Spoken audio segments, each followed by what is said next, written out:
హైడ్రా కూల్చివేతలపై మండిపడ్డారు కేసీఆర్. నిలబెట్టేది ప్రభుత్వం కానీ కూలగొట్టేది ప్రభుత్వం కాదన్నారు.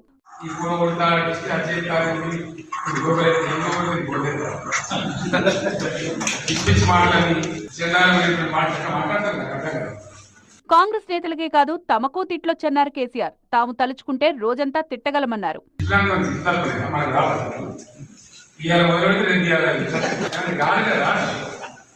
బాధ్యత ప్రజలకు ఇచ్చినప్పుడు ఆ బరువు ఎట్లా తీసుకోవాలని తీసుకొని ఆ అవసరాలను బట్టి ఆ పరిస్థితులను బట్టి అంచనాలు వేసుకొని లెక్కలు తీసుకొని బడ్జెట్ చూసుకొని బ్యాలెన్స్ చేసుకుంటూ మొత్తం సమాజాన్ని ముందుకు తీసుకొని పోవాలి. అందరూ బాగుపడాలి. ఏ ఒక్క కులమో ఒక సెక్షన్ పరిశ్రమలో బాగుపడు కాదు కదా. ఎర్రవెల్లిలోని ఫామ్ హౌస్ లో టాలీవుడ్ కు చెందిన పలువురు బీఆర్ఎస్ లో చేరారు. పాలకుర్తి నియోజకవర్గ నేతలకు కేసీఆర్ దిశానిర్దేశం చేశారు. గులాబీ క్యాడర్ కు ధైర్యం ఇచ్చారు.